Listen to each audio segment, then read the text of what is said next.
Chapter 9, TUUS, Part 2. Grab onto something, Devlin cried out, diving for an affixed table leg. It's a twister! The tornado's first blast rendered all controls useless. Stardeer was ripped from the earth, her anchors flailing, useless. They were sucked up skywards, thrown across the hill, rolling and bouncing and spinning. The ship spun like a top, pinning the crew against the walls. Panels burst, windows shattered, doors cracked, and the ship's frames squealed in an effort to resist snapping and holding together. They were upside down, then right side up. The rainwater found every new way to get inside. Lightning flashed nearby them. Electricity burnt the air. Gabriel was screaming up at Ott and Binder, but the roar was too great for him to be heard. His mouth moved soundlessly. Commander Binder had gripped onto the guide stick alongside Pythagoras with welded fists. Both of them fought to regain some stability, but it was of no use. The interior lights flickered off and on in rapid succession. Stardeer was pointed nose up, rising and falling. Then she began spinning like a turnwheel. They slammed one way, then another. There were screams all throughout the skycraft. Day clenched his eyes tight, spinning uncontrollably in his chair, arms wrapped tightly about the taut ropes. Devlin was lodged underneath a wedged cabinet on the ceiling, powerless. Then, as quickly as it came, the tornado then let them go. It dissipated in a whoosh and died, ending as abruptly as it had started. The fighter craft skidded and slid to a tilted stop, right side up with a gentle thump, her nose brushing the ground.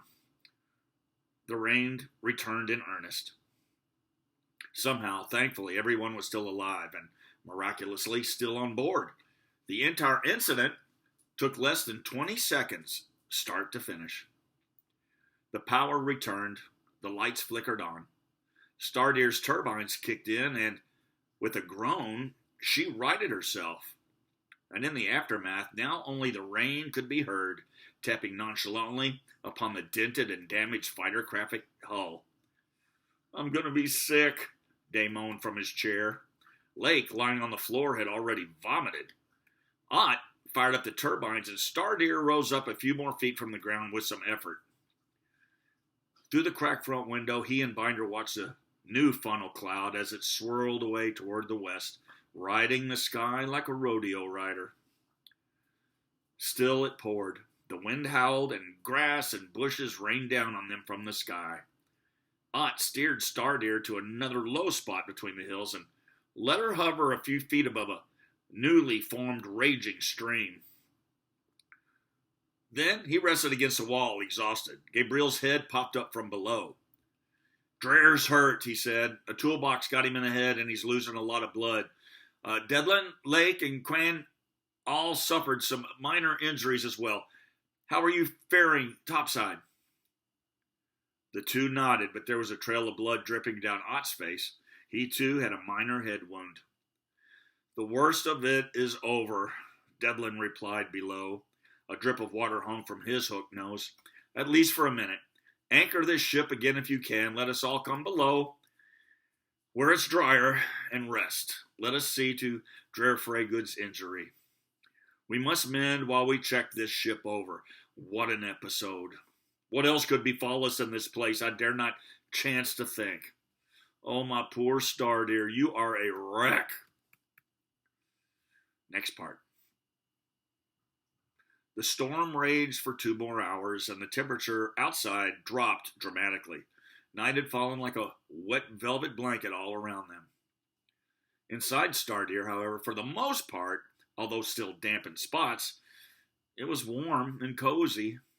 The crew moved about the lower deck with only the pale light cast from the stove fire and the blue stone at the tip of Devlin's walking cane. Occasionally, the windows were lit by flashes of lingering lightning.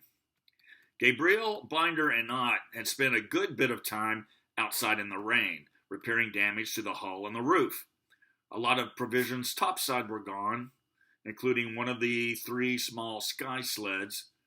Percy had stitched and bandaged both Ott and Dreher's head wounds, and had seen to the others' injuries as well.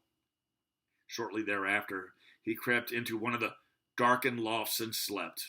His sensitive skin had been severely shocked by both the Guardian stunner and the static electricity emitted by the proximate lightning strike, so he needed some rest. It would take a couple of days for him to recover completely.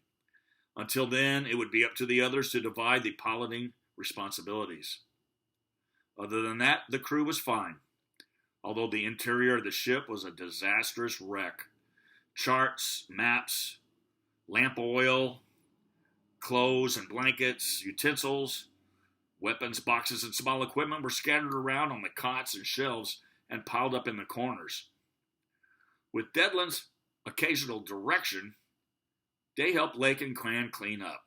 Gabriel jumped in as well, circling and recircling the main galley and smaller side rooms with a mop. There were a few substantial leaks to repair. One window that had been boarded up was not watertight, and two broken lower windows were letting water in around their frames. There were a number of moist streaks showing between slats in the rear above the food compartment, and the roof had several circles of pooling moisture, two of which dripped constantly. The drain in the center of the galley floor kept a puddle 3 feet in diameter and an inch deep. The bilge pump hummed continuously below. Binder reported that the turbines appeared undamaged and that, after a minor repair, the vacuum fuselage tank was as airtight and as stable as ever. The foremost windshield had a large crack in it, and two other windows topside were completely shattered. Thankfully, none of the major flight mechanisms had been affected, although they were wet and steaming a lot. Clothes were hung about the galley hall on makeshift clotheslines. Their bedding and most of their food was wet. They saved what meats and cheeses they could. Most bottles were broken. Lake separated the good from the bad, while Clan tried diligently to dry the shelves and storage areas. All in all, Gabriel reported as he emerged from the dressing room in a moderately dry attire, we're in good shape, considering that we were inside a tornado. The rain has slackened. I suggest we move on. Not until after dinner, Dreher replied from his bunk. I can't travel another inch on an empty stomach. Besides, we need to eat this food before it goes bad. An evening of rest could not hurt, Dedlin advised. We all need it, but the storms are ending and the skies are relatively clear at times, so I suggest a quiet night on our part, no singing or loud voices. We have been lucky insofar as the Guardians go, and let's not get careless. We're in no shape to fight tonight. Surely they have circled these storms and now search the plains high and low for us. One tiny spark of light could be detected for miles out here. Let's eat and use this time to think, organize, and strategize. A soggy dinner was made and consumed on what was left of their cracked cups and spared dishes. Spirits were as damp as their food and clothes, but appetites were eventually satisfied. Except for a few meager scraps, the cupboards were now virtually empty. Dedlin's cache of coffee beans was one item of luxury that went unscathed. The small burlap bag of beans was safe and dry within an airtight oak box, secured fastidiously upon a narrow shelf. Dreher kept everyone's mugs filled with the warm, invigorating brew. Shortly after supper, Dedlin had his smoke, things were cleared from the center table, and a map was rolled out to begin plotting an alternative, more unpredictable course into Gorn. Dedlin called the crew together around. He placed one finger on their present location and another at the western border of central Gorn. It is my assumption that the Guardians are amassing along the Gornian River now and are waiting to ambush us there. Abruptly, Dreher stood and cocked his head as if he had heard a noise from above. Did anyone hear that? I think there's someone outside the door. The general spattering of rain on the deck above and the whistle of wind were the only sounds they could hear. I didn't hear anything, Gabriel said. Then they all heard it, a knocking. 3 gentle raps from the outer galley door. No one from the crew was missing, All 9 members were present and accounted for. Quietly, they readied their weapons and together edged toward the short flight of stairs that led to the upper deck. It was as black as tar in the stairwell. "Stay back, Your Highness," I urged, whispering to Day. "I fear the worst. The fur on my neck is bristling." Devlin led the way toward the door. "Behind me," he whispered to them. He eased his way up the 3 narrow steps and placed his hand on the door latch, cane ready in the other. "Let us have a see," he said, peering through the foggy circular window. Interesting," he said curiously. "Prepare yourselves." Then, with a twist of the handle and a jerk, he popped the door open and a flood of water poured in through the doorway, down the steps and across the galley floor like a stream. Lightning flashed beyond, silhouetting a huge figure of a man standing just outside in a sheer wall of icy blue rain. "Do not move," Commander Binder ordered, his blast rifle extending above the wizard's right shoulder. "We have weapons drawn upon you." There was no response for a moment. The figure staggered, and then, in a deep rumbling voice, he spoke. "I do not wish to fight. I need help," he simply said, and his request was followed by another bellow of ominous thunder. Devlin, still the closest to the door, addressed the man again. "Tell us who you are," he said. "What is your name, and where are you from? Quickly, I say." A gust of wind brought another shower of chilly rain into the galley. "Speak," Devlin commanded. The man put one hand up as if surrendering to him. The other hung listlessly at his side. Blood ran from it in rivulets to the floor. His knees buckled and he almost fell, just catching himself outside the door jamb, where he remained leaning, chin against his chest. There was a metallic sound of gushing, rattling air, as if he was forced to breathe through a series of metal tubes. The lightning flashed again, outlining his massive form. He was immense. "My name is Kadazat," he answered. "I am from Garn, although I am no longer a soldier. Not anymore. I mean you no harm. I am hurt. Quite seriously, perhaps mortally. There was nowhere else to turn, and I fear I am in shock and losing consciousness." Day stepped forward. Gabriel's hand shot up to stop him, but Day pushed it aside. "Come in," he said to the Guardian. "Come in out of this weather and find the aid you need here, sir. Are you armed?" A wheeze, an airy rattle. "I am, but I have no intention of using them. You may unarm me. I will not resist." Weapons ready to fire at the slightest provocation were held at bay. Devlin stepped back, allowing the huge man passage inside the ship. Everyone took a step back, forming a circle around the stranger who was so large he had to bend down to pass within the door frame. King Day braved another step toward him. Gabriel stood close behind, his blaster aimed at the man's throat. "One false move," Binder warned. "Do you understand?" The shadow took form as the lights eased on. "Yes, I can see well in the dark," he replied in the same rumbling voice. "And couldn't if I wanted to, which I don't." The Guardian was broad-shouldered and tall, at least 7 feet, if not more. His striped garb was torn and bloody, dripping with rain water into puddles on the floor at his feet. A bone protruded from his right forearm. "You are the rider of the Usurapi," Gabriel said. "We have seen you before." "Yes," Kadazat answered.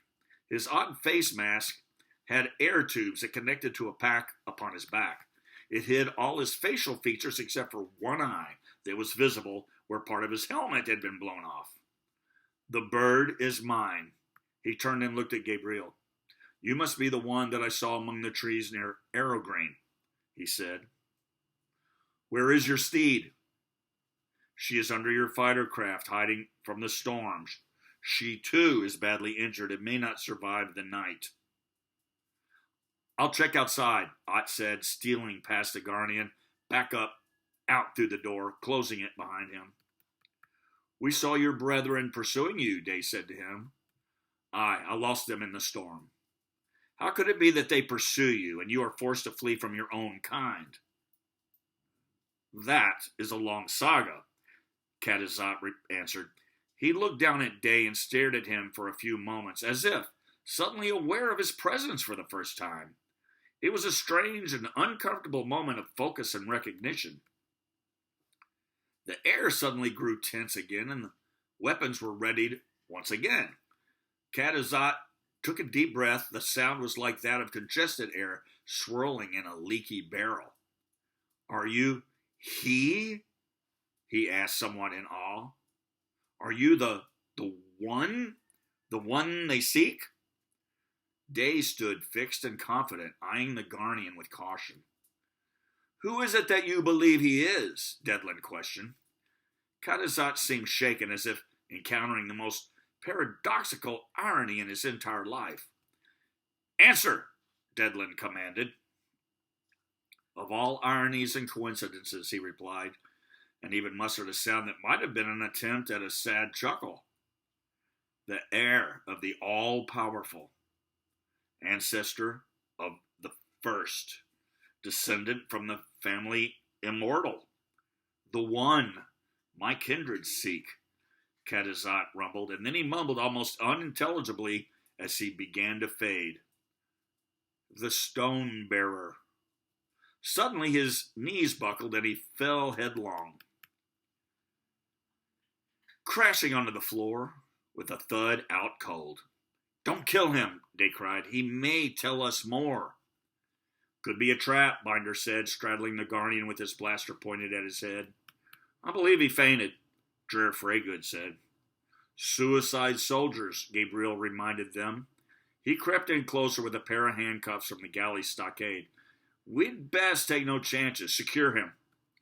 He must be a traitor, Day said, or an escaped prisoner. And a fugitive, Devlin agreed, helping the prince with the shackles, with a story to tell us, but to what purpose? We should beware. Traitors and escaped prisoners are desperate and unstable at best, particularly fanatical soldiers. Who knows what types of brainwashing and tortures have befallen him? He could be confused or quite insane. Lightning lit the skies outside. It was followed by a pounding, hammer-like thunder that rattled the broken glass in the windows. Boom, boom, boom, boom, boom. Dreher Freygood approached the soldier to get a better look at him.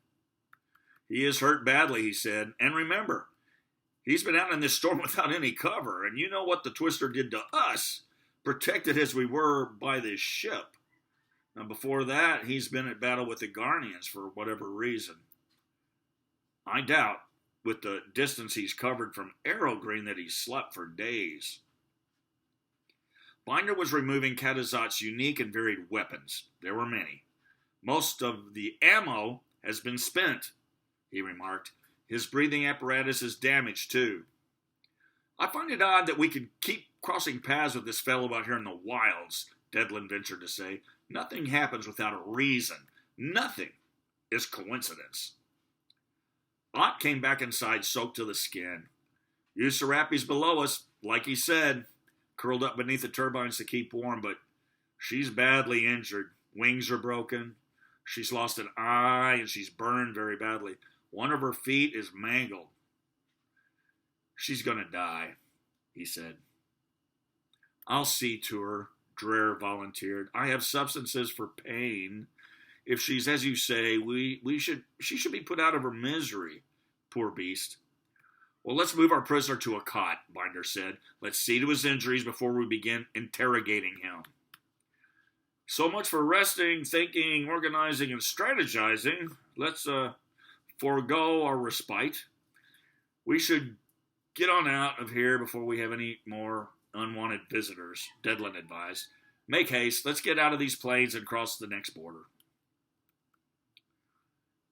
Next part.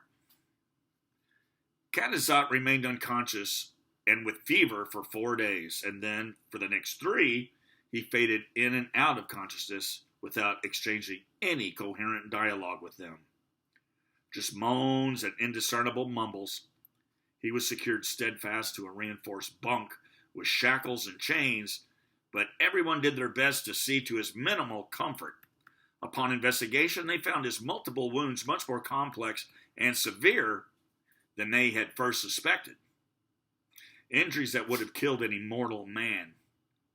Somehow, either out of a lifetime of discipline and intense training, or by the strength of will alone, under the keen, watchful care of Dreher Freygood and the crew of Stardeer, Cadizot began pulling through, slowly forward, toward a long and painful recovery. His bones were set. His wounds were sutured. His burns were salved, and he was tended constantly to ward off infection. Dreher was usually at his bedside during the day, Gabriel through the night, and Dedlin and Day always remained close by, waiting anxiously to talk with him. At all times, either Commander Binder or Sir Othagoras was on guard by the door, armed to the teeth and always ready, should the Guardian somehow regain his strength and attempt anything devious or unexpected. While nursing him back to health, they were never able to completely remove his mask or breathing apparatus while repairing it for fear of smothering him. It was an integral part of his Garnian physiology. He had hydraulic plasteel implants on and in his ribs, arms, and legs, not unlike those that Binder had, and plates of biomechanical exoskeleton armor, implanted in strategic places upon his body. There was a complex, oval, dome-shaped glass box that they guessed regulated his heartbeat and blood flow, affixed surgically in his chest just below his skin, right above his heart, powered by what source they could not successfully determine. Dreher had never seen anything like it and was in awe of the medical technology. He admitted that it was far beyond the realm of his expertise. He still did the best he could. On the morning of his 8th day aboard Stardeer, Cadizot awoke for a few minutes, mumbling something about his wife and his son, and then he slipped away again. Percy came in and asked if he could relieve Dreher at Cadizot's bedside. "You've been down here for over a week, my friend," the Mehekian said. "Let me take your shift for you today." "A Mehekian caring for a Garnian," Dreher replied. "I would have never expected to see that in my lifetime. I'll be on deck getting some air if you need anything, my friend." Dreher went up to find a glorious day outside, stiff legs aching. The suns were blazing and the fields of TUUS were aflame with colors and life. The rains had inspired a myriad of wildflower growth and blossom, and the wildlife was taking full advantage of the fair weather. There were large white cranes feeding everywhere, leaping to flight as Stardeer whizzed quickly past, only to circle and land again after they felt it was safe. The songs of insects, birds, and multitudes of frogs filled the air. From above they heard the screech of some great predatory eagle or hawk high overhead on the hunt. Dreher found newcomers Lake and Quan near the rear of the ship, assisting one another as they futilely attempted to change Ott's head bandage. The Thordian seemed to be napping by the sound of his cavernous purr. "A little tighter or it'll slip off," Dreher said. "Thordians have big heads." "I heard that," Ott retorted sleepily, then snorted and resumed his repose. "I'm having a bit of trouble," Quan admitted. "I've never bandaged a Thordian's head before. It's so furry." "Well, I'm sure you're doing quite a few things you haven't never done before, aren't you, Quan?" "True," he said, "very true. I was thinking about you two earlier, and what an experience all this must be for you." "Your first excursion off Rock Galoth," Dreher said, finishing the dressing up for them. "There you go," he said to Ott. Ott inspected the work with his paws. Satisfied and rested, he stood and stretched, then left the three of them to chat while he went below to check on the prisoner. "So what do you think of all this?" Dreher continued. "This adventure in the wilds, I mean." Lake smiled. "We never had storms like these in Tungulin," he admitted. Quan nodded. It's amazing, he said. Everything is so big and beautiful. And dangerous, Lake added. We're very grateful and honored to be along, Clan said, and I hope we're not a hindrance. We want to do our part. Don't be silly, Dreher said. You're good men. We're fortunate to have you along with us. You're an essential part of this team, so never think otherwise. The two castle rangers nodded gratefully. It does take a little getting used to at first, Dreher told them. You never know what each day will bring or what surprise may suddenly just pop up out of nowhere. Out here, you must often live by your wits, and if you're to live at all, and without any of the comforts of home. Lake nodded. Like food, he said. I'm starved. Our shelves are as bare as a bone. Where are we going to find something to eat? I'm afraid we may become Ott's next meal if we don't find something soon. We'll eat again, Dreher assured them. I guarantee you that, my young friends. We'll find a meal somewhere. We might get hungry first, but eventually, I guarantee you, we will eat again. Just tighten your belts a notch and don't think about it. Next. Now, the rain was not more than a spritz of fine mist. There were wide blue stretches in the heavens, devoid of any rain clouds at all. Devlin was at the helm of his battered but fully functioning Stardeer, heading due south along a steppe of small brown hills. The warm wind tousled his reddish-white beard. Hello, he called out to the crew behind him. Want to see something? Ask King Day to come up for a moment. There's a bit of TUUSian history just ahead of us. Dreher opened the rear trap door to the lower deck and called for the rest of the crew. Except for Binder, who remained at Katazat's bedside, all came topside to see what all the commotion was about. Devlin told them to look straight ahead and report what they saw there. Gabriel and Dreher recognized the shape instantly and were delighted, but the rest of the crew were at a loss. I don't see anything, Dave replied. Nor I, Ott admitted. That hill is strange, though. Is there something on that big black hill just ahead of us? On the hill? I don't believe so, other than some scrub brush and a few small trees, the wizard answered with a laugh. Interesting patterns, though, Percy replied, almost like a network of trails crossing over it, or irrigation troughs. It looks man-made. I can definitely detect patterns now. I'll give you a clue, Devlin said. That is no hill at all, my friends. Look closer. A rock? Day asked. A big round rock? I give up, Devlin. What is it? Suddenly, the entire hill moved. It actually rose up from the ground, lunged forward 10 or 12 yards, and it settled to the earth again, shaking the trees on top of it. The hill is moving. It's alive, Day exclaimed. Indeed, it is alive, Devlin remarked, exceedingly pleased. It is a great TUUSian prairie tortoise, a TUUS tortoise, for short, if you will, one of the last, if not the very last. We'll be coming up upon her in a moment or two, and we can all have a closer look.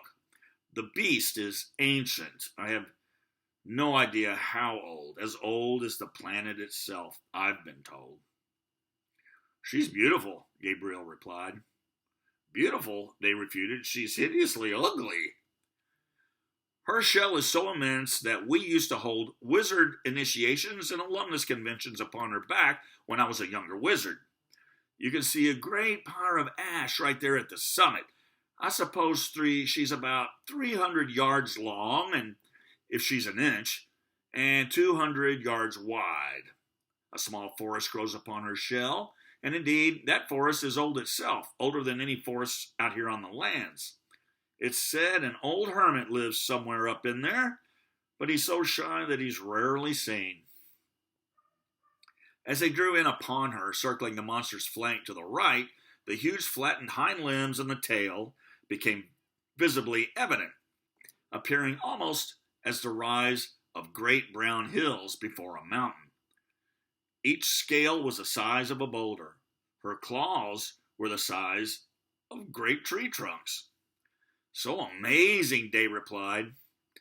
They swept past in a long arc. The beast's old eyes were dull and fixed, paying them no mind. She opened her huge shovel-like mouth to scoop up a hunk of earth from the ground, and then she shook the dirt loose through a massive baleen filter on her lower throat and jaw with great twists of her massive head to easier feed on the scrubby vegetation alone. She's immense, Percy decreed, and look there, on the rise to the west. A nest!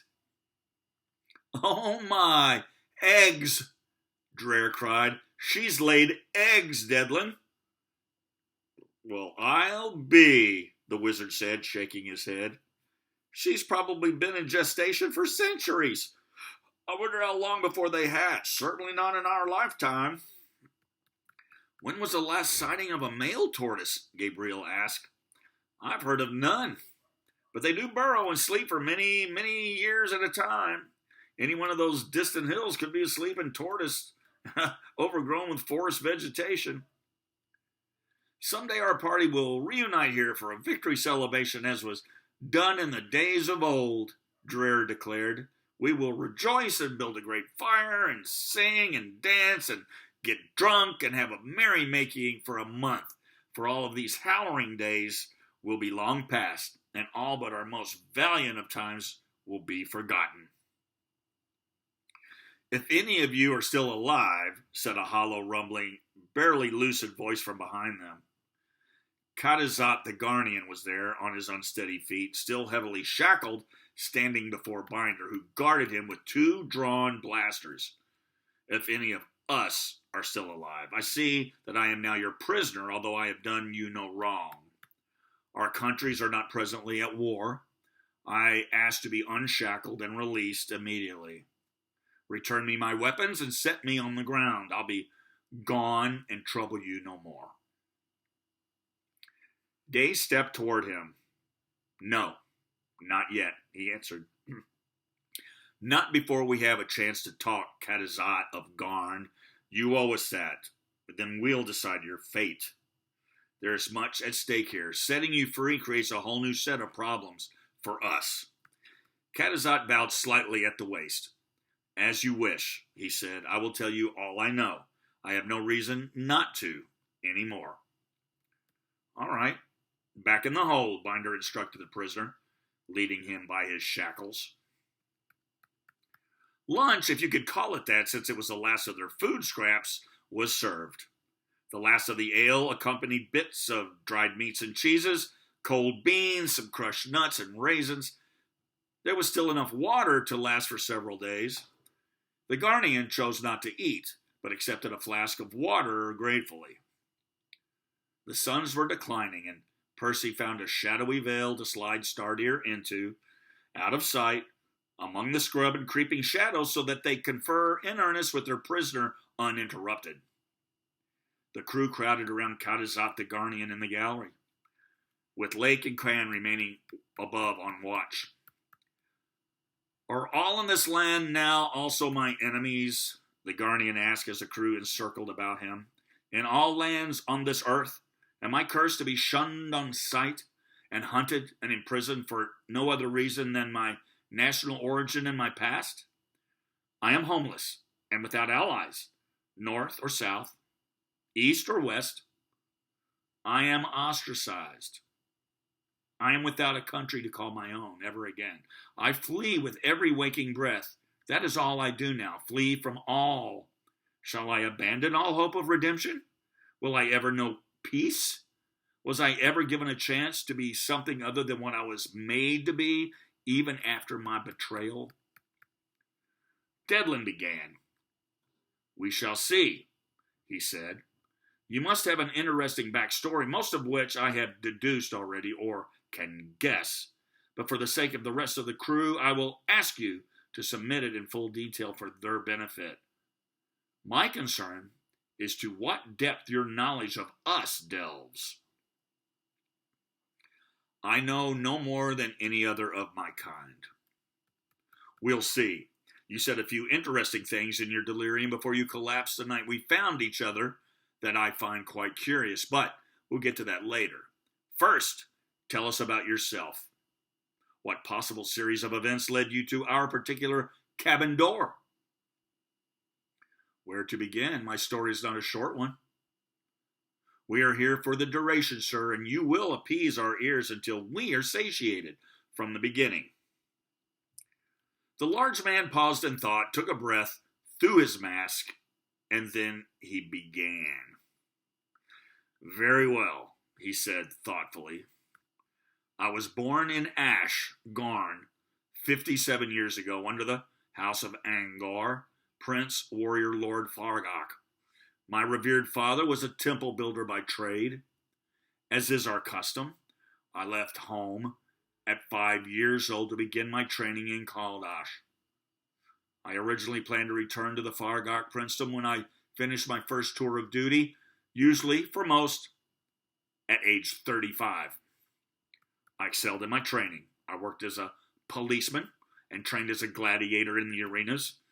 I had my 100th kill by the age of 18, a new arena record, which gave me cult celebrity status in Kaldash, and the military took notice. I was recruited into intelligence and worked my way up the officer's rank by organizing and executing secret covert operations for the Garnian elite. Life was very hard. We were trained to torture and to tolerate and to endure torture ourselves. We were taught the ideas and philosophies of the elite and the perfect dominion. And we were taught about the ideas and philosophies of the complacent evil Wudan. Wudan? Day interrupted. Us, Dreher said. You, Katazak said, nodding to all there. You are all Wudan. Go ahead, please, continue. He cleared his throat and continued. When I graduated top in my brigade, I anxiously awaited the arrival of my family at the ceremony, but to my dismay, there was no representation from the House of Angor, or any explanation for their absence. I had wondered if I had dishonored them somehow. I rose to the rank of Major Admiral within the next 7 years and went to a base near the border of Ash, not far from my homeland, for more intensive training. I served there as Commandant for 12 years, reaching the 14th level of discipline, and awarded the badge of Master of Secrecy for the Garnian elite. I did not have one blemish on my perfect record. I advanced to General in the Garnian warship fleet at the age of 44. Some of the elders were apprehensive about one so young having such an impressive responsibility. I alone commanded the force of 35,000 Garnian warriors, nearly a 20th of our entire active force at that time. However, here's a twist. Despite my varied accomplishments, I was incomplete. At times, I was miserable. I submersed myself in my duties to keep from thinking about my long-lost family. I did not speak to anyone about this because, as all Garnians know, that is a weakness of a Wudan, not a true warrior. Still, it ate at me every day like a cancer, and something and nothing I did could dispel it. It seems that I was cursed somehow by feelings that I could not control. And I feared that my commanders and some of my subordinates sensed it in me. I was instructed to delve into the ancient prophecies for my peace and redemption, to give my heart and soul to it. And I tried. For years, I tried, but it never happened. I was not a true believer because it is not in me to believe. To help me forget my family and to help me fight the temptation to go hunting for my past, I requested a new tour of duty that would take me far from Garn. The request was granted, and we rode the eastern coast from Garn to Eof. 4 years ago, I met a girl there in the mountains of Eof. We had raided a village there for recruits for our ship, and she was one taken. Her name was then Elith. He paused to take a drink of water. The breathing tubes went through his lower trachea, bypassing his throat, allowing him to drink through his mouth. I was struck by Edith's fierce eyes and her defiance in the face of death. So I took her to my bed that night, and I changed her name to Mehar. Less than a year later, my son Ilhar was born to me. My brigade was ordered to invade some towns in southern Gorn to search the mines and caves for a mystical stone. And I would not allow my wife and son to follow because there was strong resistance there from renegade Skyro pirates, and we were committed to a suicide task. I sent them both back to Garn, escorted by 7 of my most trusted soldiers. Mayar had grown attached to me because I loved her and was good to her, and she vowed that she and my son would wait for me there in Ash until I returned for them. Our parting was sorrowful. As is often the case, the suicide mission turned out to be easier than we first anticipated. We acquired 2 small towns, taking what is in balance with the perfect dominion, and destroyed what was in conflict with its ideals. We did not, however, find any stone in any mine or cave. A short time afterwards, a messenger came to me in the middle of the night. I had a new assignment from my commander, Executive General Sargon.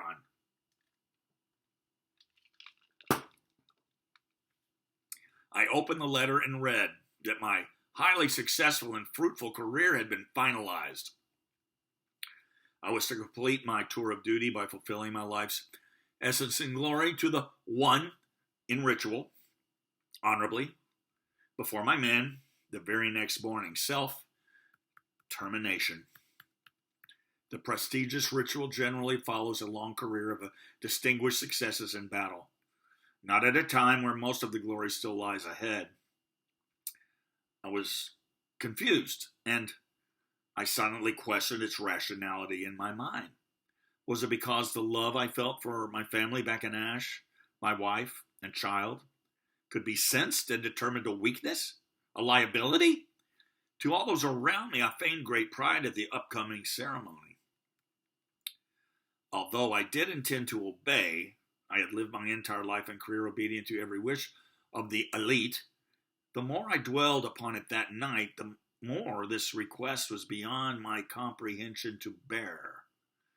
There had to be something wrong at the core of it all, although I would never have been permitted to inquire. I made arrangements to gather my brigade at dawn, laid out my uniform, and I had my coffin officially prepared, as is our custom. Then, in a move none could have suspected, a spontaneous rebellion inexorably came over me from within. I disobeyed my orders for the first time in an otherwise illustrious career. During the night, I fled. I was forced to kill 3 of my own men to successfully escape. For sleepless weeks, I flew, in one stolen scout ship after another, without light by night and hiding like a coward during the day, eluding my trackers in whatever means necessary. None had expected my desertion. And more than that, no one expected me to return to my homeland, Garn. I went first to my home in Angor to find my parents.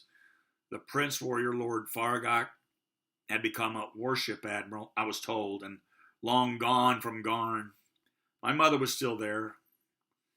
I cornered her in the servants' showers. She was blind and did not believe me when I told her who I was.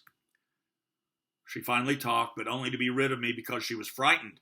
She said that my poor father, a true Garnian patriot, had died of natural causes 7 or 8 years before.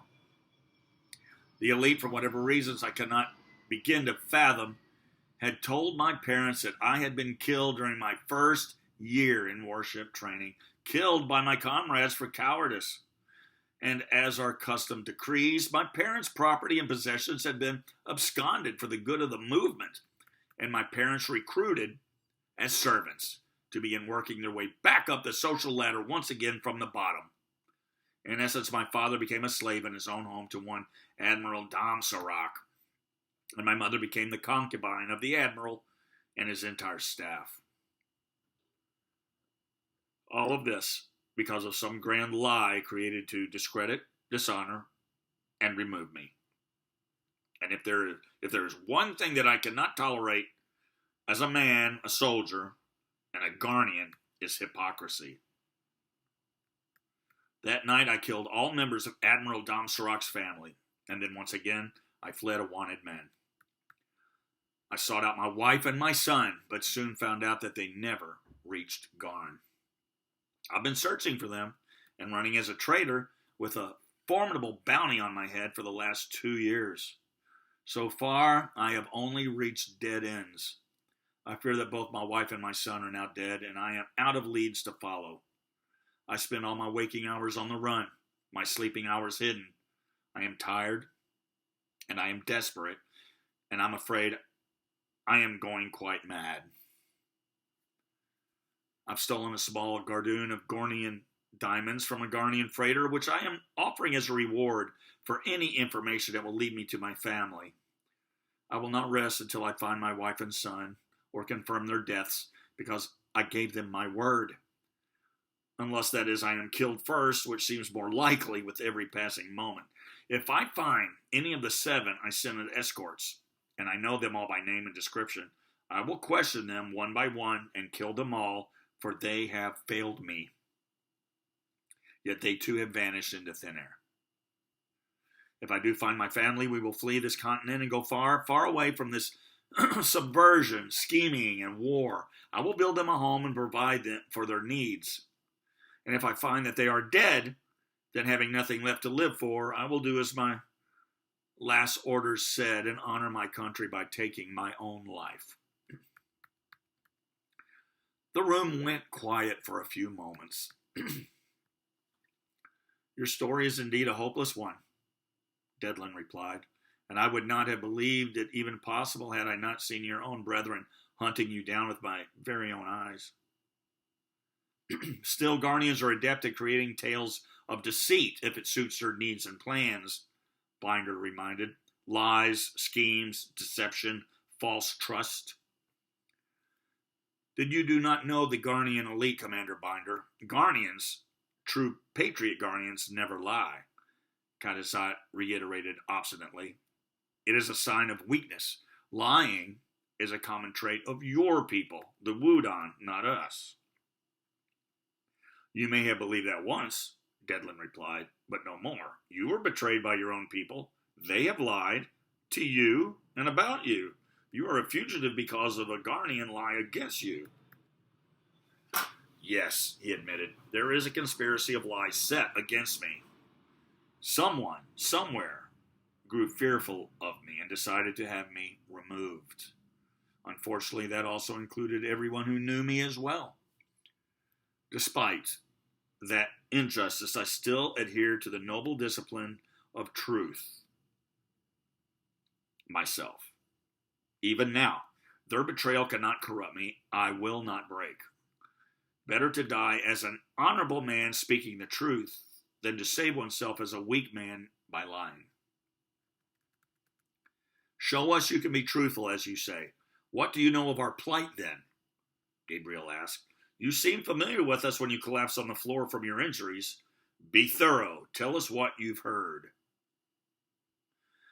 As much as the rest of my brethren, I suppose, he answered after a moment's thought, but I have learned much since I have been here resting as well. I will not always sleep when my eyes were closed, Prince Gabriel. Careful, Commander Binder warned. I myself was never given any particular instructions regarding the pursuit, apprehension, or extermination of the Stonebearer during my own career, but I do know many who have, and I expect that, as of late, there are many more with like orders. I was in many meetings where this was discussed. I don't know the magnitude of the search to locate you now, he said, directing his attention toward Day. Outside of the massive military migration and subversive infiltration of the Eastern Quadrant 3 years ago, it's the grandest endeavor ever taken by the Garnian military forces in my lifetime. Honestly, your presence, your existence here both awes me, but also embitters me. It has made my simple task of searching for my family much more dangerous. There are fighter ships and warships incoming from every corner of the continent, right to this very spot, to this damnable obscure corner of the world, just because of you. And likely I'll be caught and killed soon because of it. Until it is known that you have passed TUUS and are in Gorn, they will be pouring into these plains, and I will be at risk as well. We're all at risk, the wizard snapped. Now to it. When you arrived and you saw our young King Day here, you said, and I quote, "Are you he? Are you the one they seek?" And then you went on by saying, "Of all ironies and coincidences, the heir of the all-powerful, ancestor of the first, descendant from the family immortal, the one my kindred seek, the stone-bearer. What say you now, Catazad of Garn? Elaborate!" The Garnian soldier was taken aback by how well the wizard had retained his every word. "That is what they believe," he answered, "that the old stories are true." "And you didn't?" "Not until now." We'll end part 2 right there. We'll start part 3 up the next time. I'm starting to get a sore throat. That's a lot of damn talking. And besides, my dog needs some attention. He's been staring at me for 20 minutes.